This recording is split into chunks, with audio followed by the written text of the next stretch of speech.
If you can believe it, we've already gotten to experience 4 months worth of WWE Premium Live events in 2024. That means that if you're good at math, you know that we are a quarter of the way through the entire year. And since the WWE is a business, then let's treat it like a business by giving it a quarterly review of its Premium Live event matches in 2024 so far. So today we're gonna rank all 34 WWE Premium Live event matches that have taken place in the first quarter of 2024, and we're gonna rank them from worst to best. Or is that from worst to best? I don't know, up, down, up, you tell me. And I'll probably make this a quarterly video series until we do a giant wrap up at the end of the year. As always, don't forget to subscribe to this channel, ring the bell for notifications. If you're a wrestling fan, I know you're gonna fall in love with this YouTube channel because we always upload daily wrestling content. All right, let's get to it. At number 34, we have the only match on this list that I genuinely consider to be a bad match, because every other match after this I consider to be good in some regard. If I rank them low, like number 33, 32, 31, it's because the matches ahead of it are just way better. But I think every match after 34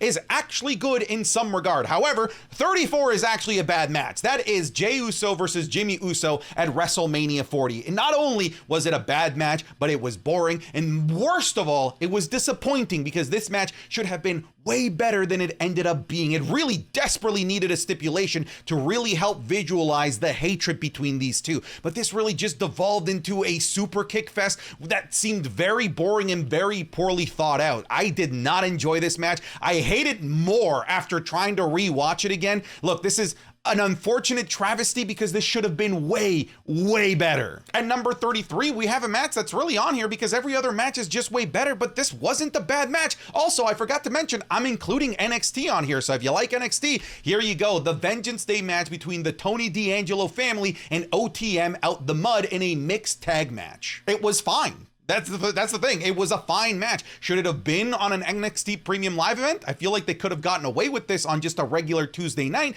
but the work that they did was okay. There was nothing inherently bad about this match. It was just uneventful in the sense that the story really didn't engage me and there were no real stakes on the line. So it was just kind of a there match, but it's not bad. At number 32, we have the same story as number 33. It's a good match. It's just a match that I don't feel that was warranted to be on a Premium Live event like NXT Stand and Deliver, this time being the 6-woman tag match between Kalani Jordan, Thea Hale, and Fallon Henley taking on JC Jane, Easy Dame, and Kiana James. These names are all very similar and tough to say. But yeah, every single one of these ladies looked really good in this match, but you can only do so much when you're one of the shortest matches on the card, and it's a match that really didn't get going in terms of storytelling until the week before. So in terms of narrative and in terms of stakes, it wasn't fully fledged out just yet to warrant this spot. At 31, we have a match that I think is good. Like, I had fun watching it, and it was made even better by the WWE recognizing that this match had no business being on WrestleMania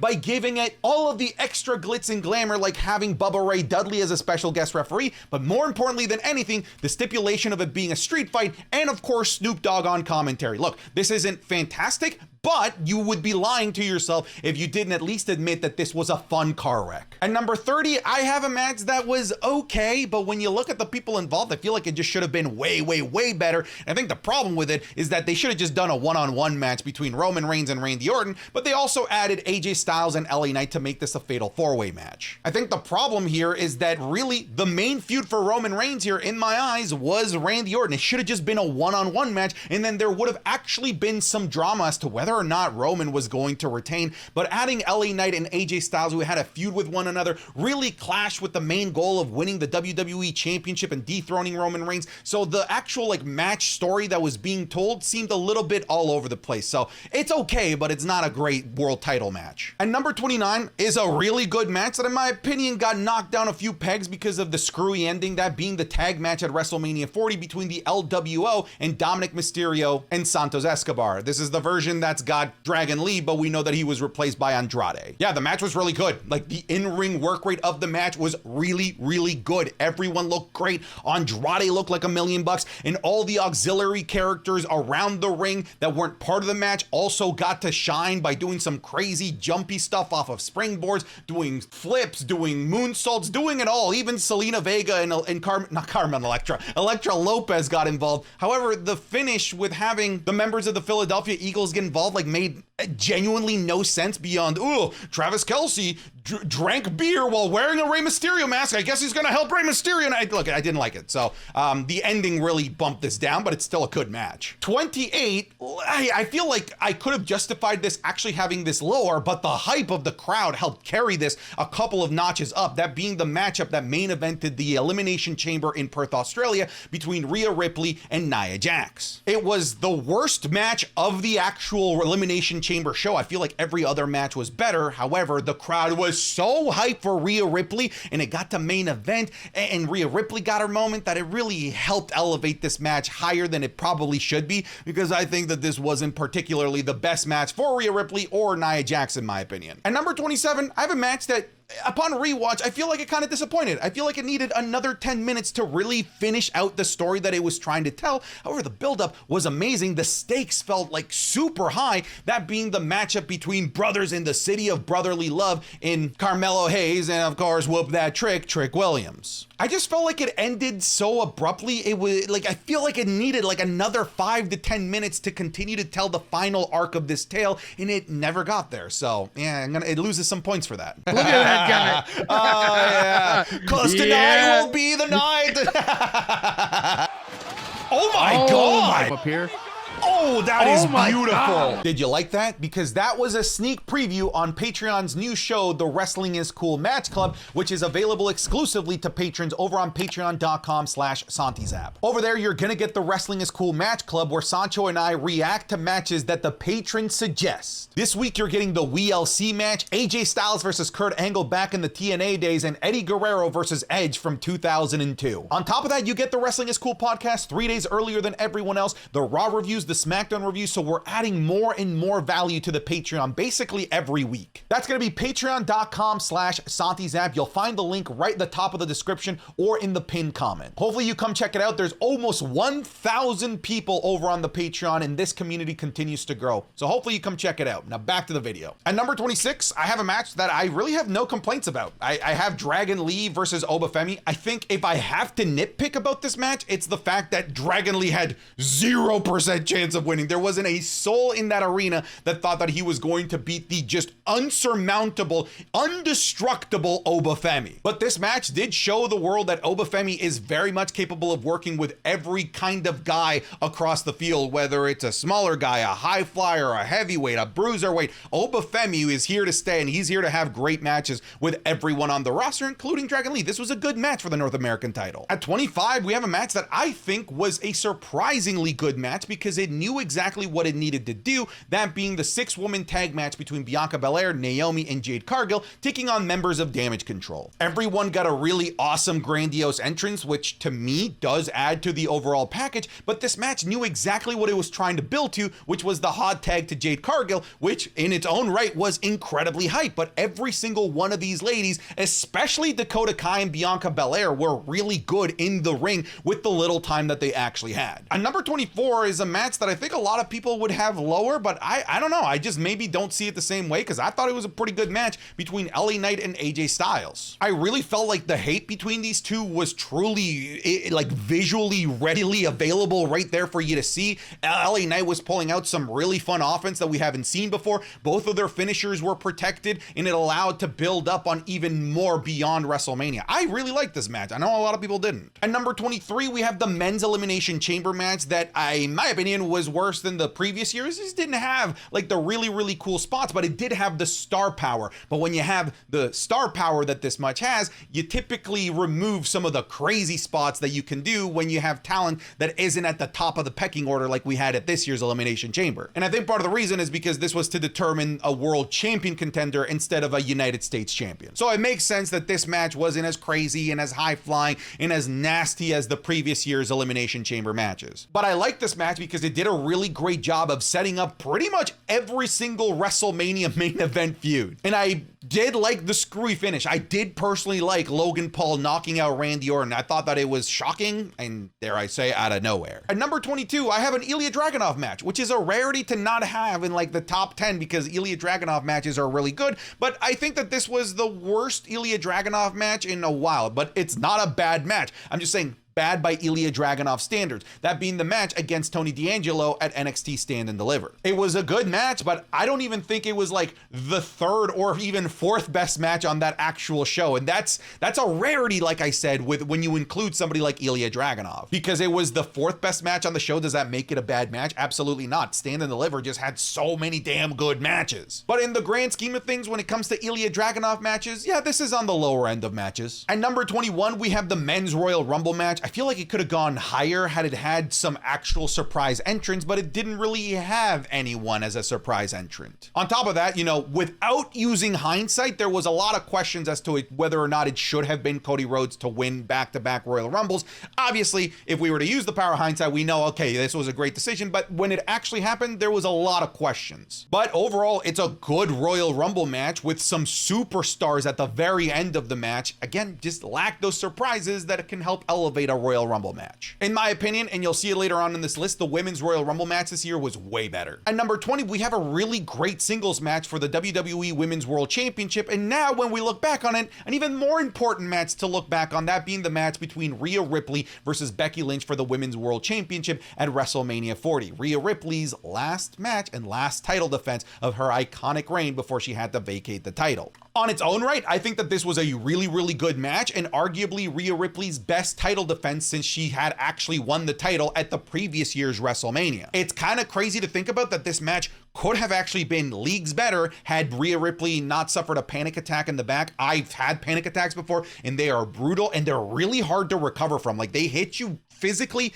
and mentally really, really hard for me at least a couple of hours. And then Becky Lynch apparently having 102-degree fever and suffering from strep throat. Like, dude, like the world, humanity, the fate of the gods wanted this match to be bad, but it was good. And 19 was a fire tag team match, that being the final of the Dusty Rhodes Classic on NXT Vengeance Day between Team Wolf Dogs, oof, Baron Corbin and Braun Breaker. I'm gonna keep saying woof every time I say Wolf Dogs because, I don't know, sue me. Versus Trick Willie and Carmelo Hayes. I believe their tag team is the Trick Mello Gang. Yeah, that's what it was. This match actually could have been so much higher on this list because what we actually got was incredibly good. A really great fast-paced tag team match that we've come to know from Team Wolf Dogs. However, Trick Williams was scheduled to be on the main event of this very same show, so they took it a bit easier than they probably otherwise would have, because had they gone full out, this might have been a top 10 match. And number 18 was a match that sort of felt like it was made out of nowhere, a match that could have just been on a random episode of Friday Night SmackDown. They really had no build up to this. It was really just, hey, Elimination Chamber needs another match. Like, hey, yeah, let's do a tag team match between Judgment Day and the New Catch Republic. But goddamn, this match ruled. This match is fantastic. Yes, the lack of story hurt the overall package of this match, but the actual in-ring work rate that we actually got in the ring was fantastic. To me, this was the coming out party of Tyler Bate on the main roster, where people that didn't know exactly who Tyler Bate was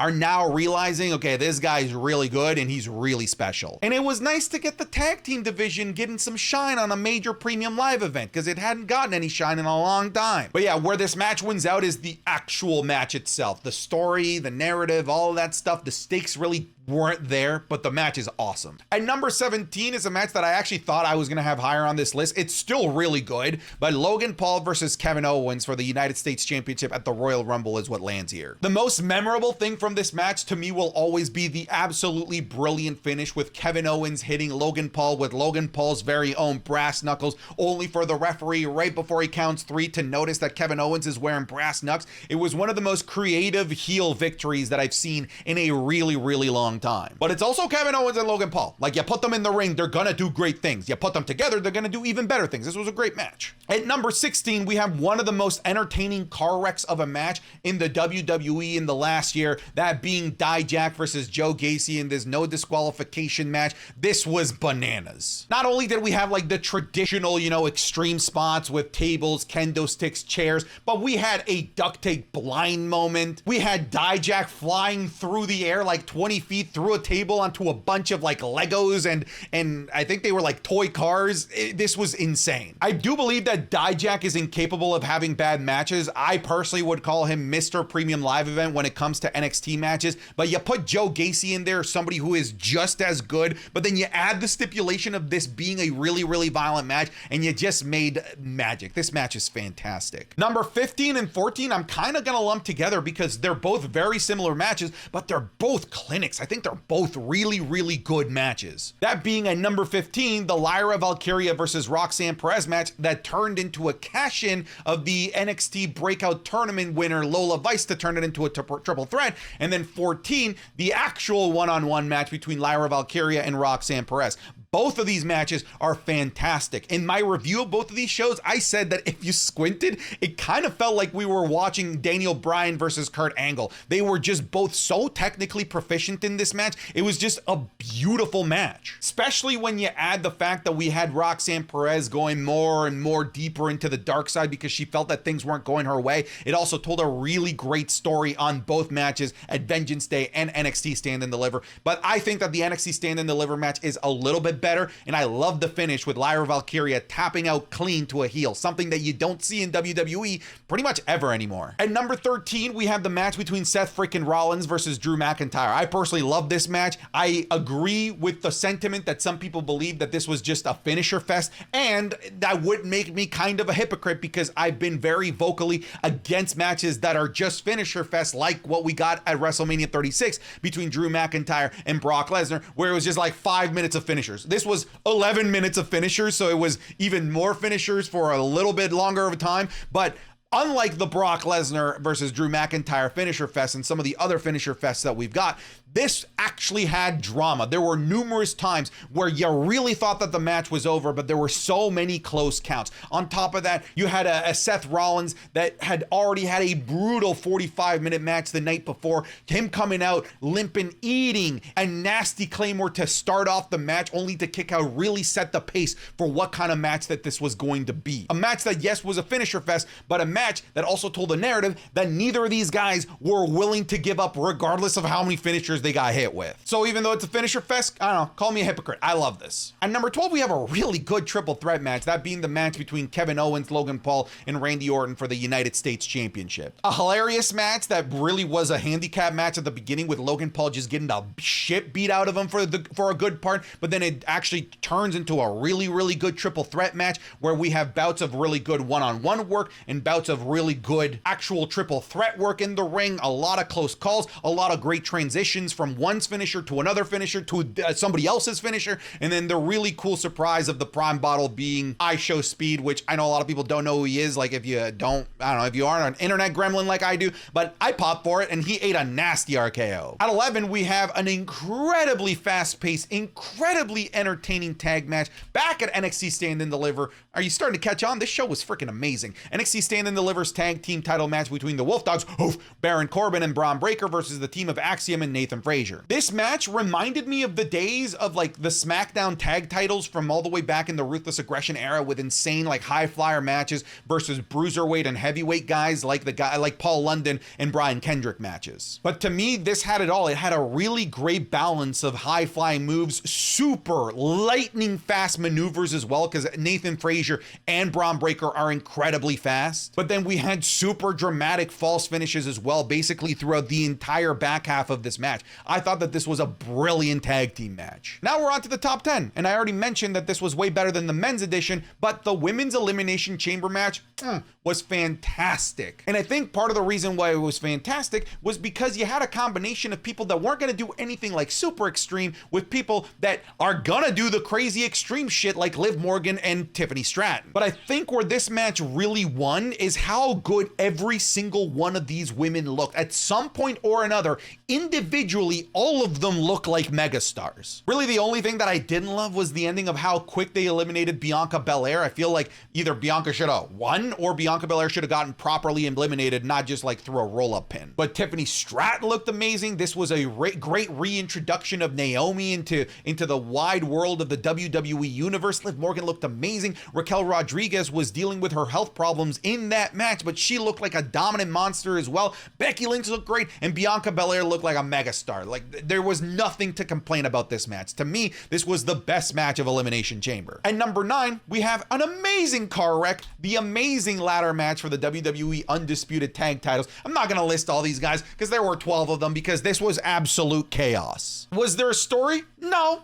didn't need one, because you have people taking insane, ridiculous moves through tables, through ladders, being sent through a DDT through tables, being chucked from the top of the ladder onto a table. Like, this match is extreme, and you're not looking for, you know, a beautiful narrative. This doesn't have to be this insane interwoven storyline. Sometimes you just want to watch popcorn and you just want to watch an action flick, and this is about as good as a popcorn match as it gets. Plus, I love the people that won this match, and it also split the tag titles, which is a result that we've all been clamoring for. So I really like the end result, and that adds a little bit to the overall package of this match. And number 8, we have what I think so far is the best women's match of the year, a match that I think is a classic of women's wrestling, a match that with enough time, people are going to recall back on it and look back on it really, really fondly. You just aren't talking about it just yet because of how insane the match that came after what it was, that being Io Sky versus Bayley for the WWE Women's Championship. Like, this was perfect. Io looked phenomenal. Bayley looked phenomenal. They were great in terms of their actual in-ring work rate. They told a really great narrative in the ring of two former best friends now having to clash for the WWE Women's Championship.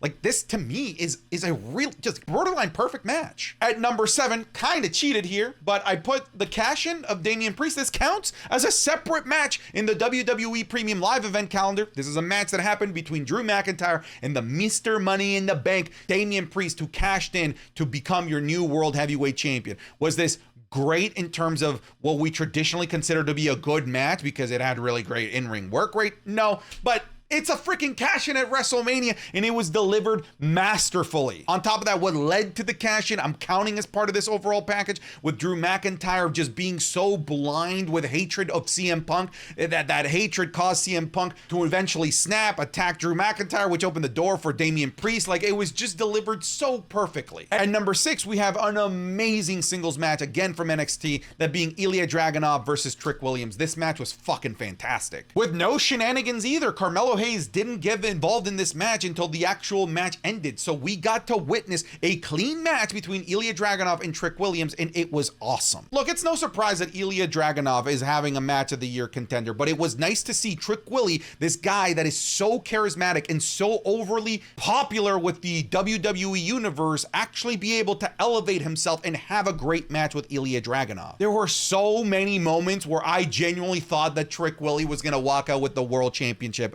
Dude, this match is so much fun. And number 5, we have the amazing, in contention for one of the greatest Royal Rumble matches of all time. The Women's Royal Rumble match this year was nutty, dude. It had all of the necessary elements that make a really great classic Royal Rumble match. It had the star power. All of like the major superstars were in this match. A great winner. A lot of us really wanted Bayley to finally get her moment. We had an insane amount of surprises that weren't just like, oh, returning WWE legend. No, like surprises that make no sense to happen, like Jordynne Grace, the champion of TNA Women's Wrestling, appearing in the Royal Rumble. But then we had the great return of Naomi, Liv Morgan, and the debut of Jade Cargill. Like this is a fucking awesome Women's Rumble match. Not Women's Rumble match, Rumble match in general. It was leagues better than the men's. It had every single thing that it needed to be a classic Royal Rumble match. And number 4, we have a match that I went in, honestly, with zero desire to actually like it, because I just felt like the WWE made the wrong decision in having this guy be the one that was gonna go up against Gunther. But god damn it, they won me over during the match.